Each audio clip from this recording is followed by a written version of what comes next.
우리 좌우를 보면서 인사하겠습니다. 예수님 이름으로 사랑합니다. 다시 한번 인사할까요? 예수님 복 많이 받으세요. 우리 신정인 권찰님 옆에 너무나 잘생긴 분이 오셨는데 누구세요?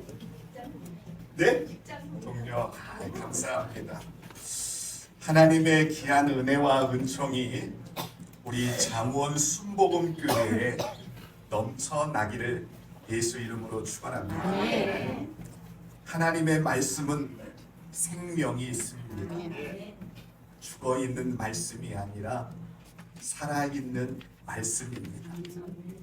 하나님의 말씀이 임하는 곳에 치료가 있고 하나님의 말씀이 있는 곳에 문제덩어리들이 해결되는 놀라운 하나님의 은혜와 은총이 충만하게 임하십니다. 우리는 하나님 말씀 사모해야 합니다. 하나님의 말씀은 살아 운동력 있어 날쌘 검보다 예리하여 우리의 영과 관절과 골수가에도 찔러 쪼개는 것이 하나님의 말씀인 줄 믿습니다. 근데 성경 말씀을 보면 사람의 생각으로 이해가 되지 않는 말씀들이 많이 기록되어 있습니다. 가나안 혼인잔치에서 포도주가 떨어졌는데 예수님이 그 항아리에 물을 부으라 하시고 하인들에게 포도주 대신에 물을 갖다 줘라 말씀할 때 하인들이 예수님의 말씀에 순종하여 물을 초대받은 사람들에게 주었더니 예전보다 더 맛있는 포도주가 되었다라고 성경에 기록되어 있습니다. 그뿐만이 아닙니다. 시체가 썩어져 부패 날 정도로 냄새가 많이 나는 나사로를 향하여 주님이 뭐라고 말씀하느냐? 나사로야 나오너라 말씀했더니 죽었던 나사로가 다시 살아나는 놀라운 기적과 능력이 나타난 줄 믿습니다. 도저히 사람의 생각으로는 이해가 되지 않는 기적이지만 우리 하나님은 하나님의 말씀으로 놀라우신 기적과 능력을 베풀어 주시는 하나님이신 줄 믿습니다. 여호수아 5장을 보면 이스라엘 백성들이 요단강을 건너 길갈에 모였습니다. 길갈에 모인 이스라엘 백성들에게 하나님이 명령하십니다. 희한한 명령을 모세와 이스라엘 백성들에게 말씀하시는데 모든 성인 남자들은 할례를 받으라 거예요. 그런데 길갈은 여리고 성과 멀리 떨어져 있는 곳이 아니라 2km 정도 되는 가까운 곳에 위치한 곳입니다. 그런데 남성들이 할례를 한다면 전혀 몸이 움직일 수 없기 때문에 여리고성 사람들이 침략한다면 이스라엘 백성들은 앉아서 패망할 수밖에 없습니다. 그런데 하나님은 이스라엘 백성들과 모세에게 길갈에서 할례를 행하라고 말씀하고 있어요. 그것뿐만 아닙니다. 여리고성을 점령할 때 하나님께서는 여호수아에게 희한한 명령을 하시는 거예요. 너희는 아무 말도 없이 하루에 한 바퀴씩 여리고성을 돌되 7일째는 7바퀴를 돌고 외치면 여리고성이 무너진다라는 거예요. 성경 말씀을 보면 도저히 이해할 수 없는 말씀을 하나님이 선포하시는 것들이 많이 기록되어 있습니다. 그런데 오늘 본문 말씀에도 하나님은 희한한 작전을 모세에게 가르쳐 주셨어요. 모세에게 바로왕에게 가서 하나님의 말씀을 전하라는 거예요. 이제는 이스라엘 백성들은 애굽의 종이 아니라 백성이 아니라 이제 하나님의 백성으로서 하나님께 영광을 돌리는 삶을 살기 위해 가나안 땅으로 떠나겠다라는 말씀을 선포하라는 거예요. 그런데 바로의 입장에서는 도저히 들어줄 수 있는 말이 아닙니다. 오늘 이스라엘 백성들을 가나안 땅으로 보낸다면 바로의 입장에서는 엄청난 경제적으로도 손실이기 때문에 보낼 수가 없다라는 거예요. 그래서 오늘 저번 주에 보았던 말씀처럼 예전에 벽돌을 부을 때에는 지푸라기를 공급해 주었는데 지푸라기를 공급해 주지도 않으면서 똑같은 양의 벽돌을 부으라고 한 거예요. 하나님은 순종을 가장 좋아합니다. 순종이 제사보다 낫다라고 했어요. 성경 말씀을 보면 우리를 향하여 순종하는 자에게 축복하신다라고 말씀하셨어요. 사무엘 선지자가 뭐라고 말씀했습니까? 순종이 제사보다 낫다. 아무리 제사를 많이 드린다 할지라도 하나님의 말씀에 순종하지 않는 제사는 헛된 제사라고 말씀하셨어요. 오늘 모세는 하나님의 말씀에 순종했어요. 바로 황해에 가서 하나님의 말씀을 선포했는데 돌아오는 것은 축복이 아니라 희망이 아니라 고통만 돌아올 뿐이었다라고 이야기하고 있습니다. 그래서 오늘 말씀을 보면 모세도 하나님을 향하여 원망하는 기도가 나오고 있습니다. 출애굽기 5장 22절 말씀을 우리 한번 다 같이 읽겠습니다. 모세가 여호와께 돌아와서 하되 주여 어찌하여 이 백성이 학대를 당하게 하셨나이까? 어찌하여 나를 보내셨나이까? 모세는 이해할 수 없었어요. 순종이 가장 큰 축복이라고 말씀하셔서 하나님 말씀에 순종하고 바로 왕에게 앞서 담대하게 선포했는데 돌아온 것은 고통일 뿐만 아니라 오늘 이스라엘 백성들에게 칭찬과 격려가 아니라 모욕적인 말을 모세에게 퍼붓는 그 음성만 듣게 되었다라는 거예요. 말이 됩니까? 장순가족 성도 여러분, 하나님 말씀에 순종하면 복이 온다라고 말씀했는데 오늘 돌아오는 것은 고통이고 이스라엘 백성들의 원망과 불평과 모욕과 그리고 퍼붓는 그 음성을 들으면서 얼마나 안타까웠겠습니까? 그런데 하나님은 모세와 이스라엘 백성들에게 깊은 은혜를 체험하기 위해서 고통과 아픔을 주실 때도 있다라는 사실을 기억하시길 바랍니다.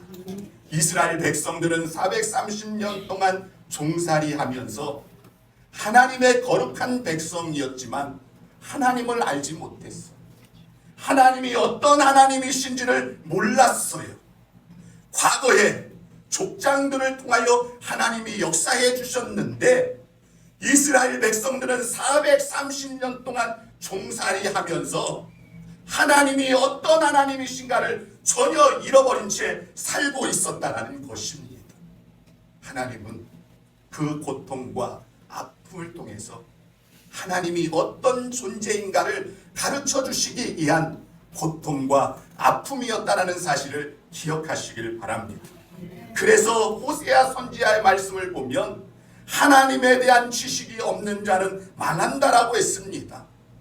하나님에 대한 지식이 없는 자는 엄청난 이 삶 속에 축복 속에 산다 할지라도 궁극적으로는 망하는 존재가 된다라는 거예요. 그래서 호세아 4장 6절을 보면은 이렇게 말씀합니다. 내 백성이 지식이 없어 망하게 되었도다. 오늘 하나님은 이스라엘 백성들에게 망하게 하기 위해서 아픔과 고통을 주신 것이 아니라 전능하신 하나님의 은혜를 체험하도록 하기 하여 고통과 아픔을 주셨다라는 사실을 기억하시길 바랍니다. 그래서 우리 삶 가운데 아픔과 고통이 있을지라도 원망 불평하지 않고 하나님을 더 알게 하여 앞으로 전진하는 믿음의 성도님들이 되시기를 예수님 이름으로 축복합니다. 첫째로 크신 능력을 보여주시기 위해 희한한 작정을 펼칠 때도 있습니다. 출애굽기 6장 1절 말씀 다 같이 읽겠습니다.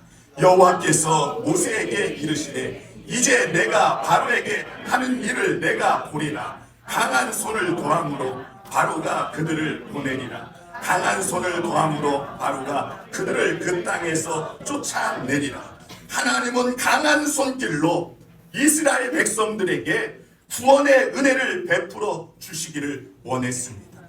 그런데 크신 능력을 경험하도록 하기 위해서 하나님은 희한한 과정을 겪게 하셨다는 사실을 기억하시길 바랍니다. 애굽에서 탈출하는 과정 속에서 이스라엘 백성들이 어려움이 없이 적바꾸는 가나안 땅에 갔다면 하나님이 주시는 기적에 대하여 감사하지도 못할 뿐만 아니라 하나님을 의지하는 것이 아니라 모세를 의지하는 그러한 사람이 되었을 겁니다. 시편 119편 71절에 이렇게 말합니다. 고난 당하는 것이 내게 유익이라. 이로 말미암아 내가 주의 율례대를 배우게 되었나니라 라고 말씀합니다. 오늘 하나님께서 고통과 아픔을 주신 것은 하나님의 크신 능력을 경험하기 위한 과정이라는 사실을 기억하시길 바랍니다. 하나님은 강한 손길로 바로에게 몇 가지 재앙을 내리시느냐 하면 10가지 재앙을 내리십니다. 10가지 재앙을 당하는 바로 왕이 이제는 두 손 두 발 들고 이스라엘 백성들을 보낼 수밖에 없는 환경으로 하나님이 만들어 주셨다는 사실을 기억하셔야 됩니다. 오늘 이스라엘 백성들을 보내주지 않으면 바로가 더 힘들기 때문에 오늘 출애굽기 6장 1절을 보면 이스라엘 백성들을 바로가 쫓아내었다라고 이야기하고 있습니다. 여러분, 하나님의 말씀에 순종하면 오늘 하나님께서는 우리에게 상상할 수 없는 은혜를 우리에게 내려주신다는 사실을 기억하시길 바랍니다. 그런데 어느 때는 우리가 기도하는데 하나님께서 우리의 기도를 반드시 들으신다라고 말씀하는데 고통스러운 문제가 풀리기는커녕 더 뭉쳐지고 실타래가 뭉쳐지는 것처럼 더 아픔의 문제가 있을 수도 있습니다. 그러나 낙심하지 마시길 바랍니다.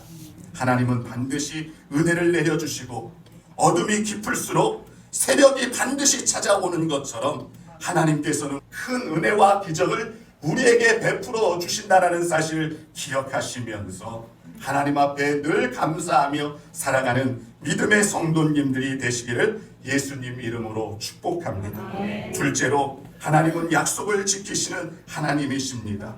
출애굽기 6장 2절과 3절 말씀을 우리 한번 다 같이 읽겠습니다. 다 같이 읽겠습니다. 하나님이 모세에게 말씀하여 이르시되 나는 여호와이니라. 내가 아브라함과 이삭과 야곱에게 전능의 하나님으로 나타나사 나의 이름을 여호와로 그들에게 알리지 아니하였고. 하나님은 모세에게 말씀하셨습니다. 아브라함과 이삭과 야곱에게 맺은 언약을 너희에게 알려주시기 위하여 말씀을 주셨다라고 이야기하고 있습니다. 그런데 이 말씀은 조금 난해한 구절이에요. 오늘 출애굽할 당시에 이스라엘 백성들에게 야훼의 이름을 가르쳐주지 않겠다라고 이야기하고 있습니다. 그런데 성경 말씀을 보면 족장들에게 여호와의 이름을 알려주셨고 족장들은 여호와의 이름을 불렀습니다. 창세기에서 족장들은 여호와라는 이름보다는 다른 이름으로 많이 사용하였습니다. 여러분, 여호와 라파는 뭡니까?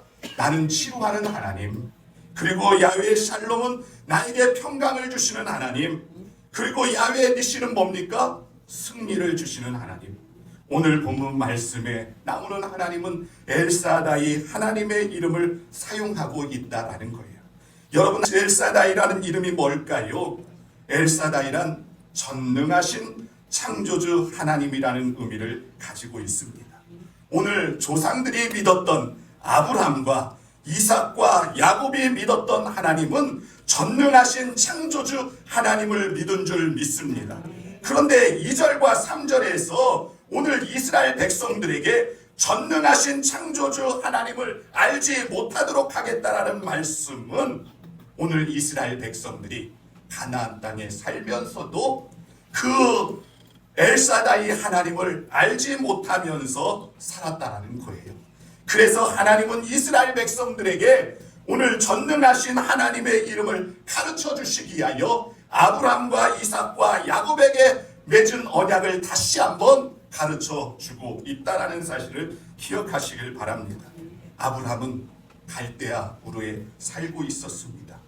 하나님은 갈대아 우르에 살고 있는 아브라함에게 찾아오셔서 너는 본토 친척 아비 집을 떠나 내가 지시한 땅으로 가면 내가 가나안 땅을 주시겠다라고 말씀하셨어요.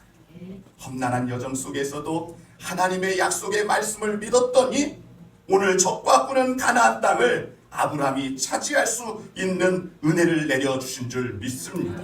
또한 이삭에게도 가나안 땅에 살고 있을 때 오늘 흉년이 들어 이삭이 애굽 땅으로 내려가려고 하는데 하나님이 찾아오셔서 이삭에게 애굽 땅으로 내려가지 말고 그랄 땅에 머물라고 했어요. 이삭은 하나님의 말씀에 순종하여 그랄 땅에서 농사를 지었더니 몇 배의 축복을 얻었느냐? 30배도 아니라 100배의 축복을 얻었다라고 말씀하면서 오늘 아브라함에게 주셨던 가나안 땅을 내가 너희에게 주리라 말씀하신 줄 믿습니다. 오늘 야곱에게도 하나님이 나타나셨습니다. 하란 땅으로 내려가는 도중에 너무나 힘들어 베델에서 돌을 베개 삼고 잠을 자는데 꿈을 꾸게 되었습니다. 하나님의 천사가 나타나 사닥다리가 하늘까지 닿았는데 그 사닥다리 밑에서 오르락내리락 하는 것을 보았습니다. 천사가 야곱에게 이야기합니다. 오늘 이 땅을 내가 주리라 말씀하셨어요. 오늘 이스라엘 백성들에게 말씀합니다. 오늘 아브라함과 이삭과 야곱에게 말씀하신 그 언약의 땅을 반드시 주리라. 지금 힘들고 어려움이 있을지라도 나는 아브라함과 이삭과 야곱에게 맺은 그 언약을 반드시 이루겠다라고 말씀하고 있는 줄 믿습니다. 출애굽기 6장 7절 말씀 다 같이 한번 읽어볼까요? 내가 아브라함과 이삭과 야곱에게 주기로 맹세한 땅으로 너희를 인도하고 그 땅을 너희에게 주어 기업을 삼게 하리라. 나는 여호와라 하셨더라 하라. 오늘 하나님은 아브라함과 이삭과 야곱에게 주기로 맹세한 땅을 오늘 이스라엘 백성들에게 주시겠다라고 말씀하셨습니다. 하나님의 약속은 1.1핵도 변함이 없이 반드시 이루어 주신다는 사실을 기억하시면서 조금 힘들고 어려움이 있을지라도 약속의 말씀을 믿는 귀한 역사가 있기를 예수님 이름으로 축복합니다. 우리 최보승 집사님이 아프신 지가 석 달 정도 된 것 같아요. 제가 신방 간 지가 석 달 정도 된 것 같아요. 제가 첫째 권사님들 몇 분하고 같이 가서 하나님 말씀을 전했어요. 하나님은 1.1핵도 변함이 없이 우리 안수 집사님을 축복하시고 살려주신다. 폐가 완전히 폐암으로 전이가 되어서 병원에서도 살 수 없다고. 잘 살아봐야 2개월 정도. 2개월이라고 했어요. 그런데 제가 신방 가면서 하나님 살려주십니다. 낙심하지 마십시오. 우리가 기도하면 하나님이 살려주시고 은혜를 베풀어 주십니다. 우리 권사님과 최보승 집사님 완전히 낙심 가운데 자포자기한 상태더라고요. 그래도 호통을 치면서 낙심하지 마세요. 하나님이 고쳐주세요. 하나님의 말씀은 변함이 없이 기적을 베풀어 주십니다. 그런데 저번 달에 병원 가서 진찰을 했는데 의사 선생님 하는 말이 폐암이 너무나 많이 줄어들었네요. 최보승 집사님이 믿지 못하니까 정말이에요? 정말이에요? 그랬더니 의사가 사진을 보여주면서 이렇게 많이 줄었습니다. 이제는 항암 치료도 받지 않아도 됩니다. 약만 먹어도 됩니다. 그리고 또 한 달이 지나서 요번 주에 갔는데 요번 주에 또 뭐라고 하느냐? 이제는 2달마다 오면 된다라는 거예요. 급하지 않다라는 거예요. 2달 만에 죽을 수밖에 없다라고 했던 분이 사는 귀한 역사가 일어났습니다. 여러분, 하나님의 약속의 말씀을 믿고 기도하는 믿음의 성도님들이 되시기를 예수님 이름으로 축복합니다. 기도하겠습니다. 좋으신 하나님 아버지 감사합니다. 놀라우신 하나님의 은혜와 은총, 충만한 은혜를 허락하여 주심을 감사합니다. 주께서 은혜 가운데 복을 내려주심을 감사합니다. 주님의 영광이 날마다 임하여 주셔서 복된 귀한 역사, 능력의 역사로 채워 주시옵소서. 예수님의 이름으로 기도합니다. 아멘.